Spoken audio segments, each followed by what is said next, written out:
সন্ত্রাস চাঁদাবাজের ব্যাপারে কি বলেছেন মনে আছে আপনাদের? বলছে জিরো টলারেন্স।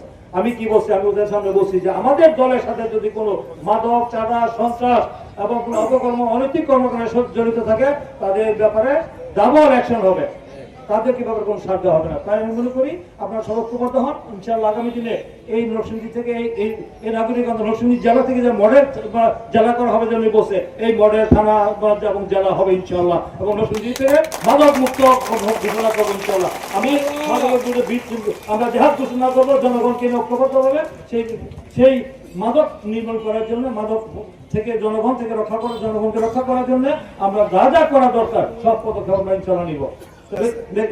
বক্তব্য দীর্ঘ করতে চাই না, কারণ আপনারা আমাদেরকে সহযোগিতা করবেন কি? হাত তুলে দেখান, আমরা করবেন কি? করবেন তো ইনশাআল্লাহ। এই যে আমাদের সমস্ত কর্মকর্তারা আল্লাহর হাতে নিয়ে যেটা বলছি যে আমরা এই যাদেরকে নাম দিবেন, যদি কেউ আমাদের দলের হয় তার বিরুদ্ধে ডাবল অ্যাকশন করা হয়েছে, যে কোনো রকম তদবির যারা করবে তাদের সহায়তা করা হবে, তাদের যদি কোনো নেতা কোনো এই মাদক, সন্ত্রাস, চাঁদাবাজের জন্য থানায় পুলিশ অফিসারকে আমাদের কাছে তদবির করে তাদের বিরুদ্ধে ব্যবস্থা নেওয়া হবে। এই ব্যাপারে আমরা দৃঢ় টলারেন্স, আমরা কঠোর পদক্ষেপ নেওয়া হবে। কিন্তু ওই যে মুখ যেটা বসে যে কোনো রকম আইন নিজের হাতে তুলে নেবেন না, আইন নিজের হাতে তুলে নেবেন না। যেহেতু আমাদের আইন প্রয়োগকারী সংস্থা আপনাদেরকে আশ্বস্ত করেছে, তাদেরকে আস্থা আছে, আপনাদের আস্থা আছে। যদি আস্থা থাকে তাহলে আপনারা এইভাবে এখানে আপনাদের জানাবেন, আপনাদের ব্যবস্থা নিবে আইন প্রয়োগকারী সংস্থা, তাদেরকে দিবে আইনের আওতায় নিয়ে তাদেরকে কঠিন শাস্তি।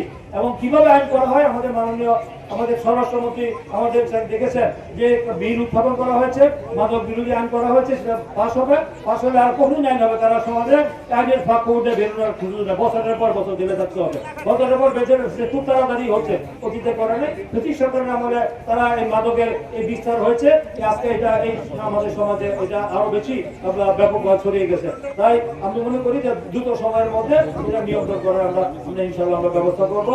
এবং আমাদের যে আইনজীবীরা, আমাদের আইনজীবীকে বলবো তারা যেন মাদক, সন্ত্রাস, চাঁদাবাজ এবং নারী নির্যাতনকারীদের পক্ষে, দর্শনকারীদের পক্ষে যেন তারা না দাঁড়ায়, সেটা আমরা আইনজীবীর সাথে আলাপ করবো, যে আইনের ফাঁকফোকরা তারা যেন বের হতে না পারে, আপনারা সেইভাবে কাজ করবেন। এটা আমাদের আইনজীবী যারা রয়েছে তাদেরকে আমরা বলবো যে সমাজে শান্তি শৃঙ্খলা ফিরিয়ে আনার জন্য আমরা জনগণের কাছে আমাদের কমিটমেন্ট দিয়েছি, আমরা আমাদের ভোটে নির্বাচিত হয়েছি, আমাদের কাছে আমাদের জবাবদিহিতা আছে, দায়বদ্ধতা আছে। সেই জবাবদিহিতা দায়বদ্ধতার পক্ষে যান মালের নিরাপত্তা নিশ্চিত করা, মানুষের কল্যাণের কাজ করা আমাদের দায়িত্ব। আমরা সবাই মিলে সবাই মিলে আমাদের পাশে থেকে আমাদের খেদমত করবো, আমাদের সেবা করবো করার জন্য আমাদের সকলের সহযোগিতা প্রত্যাশা করে আপনাদেরকে আন্তরিক অভিনন্দন, ধন্যবাদ দিয়ে আমার বক্তব্য শেষ করতে। খোদা হাফেজ।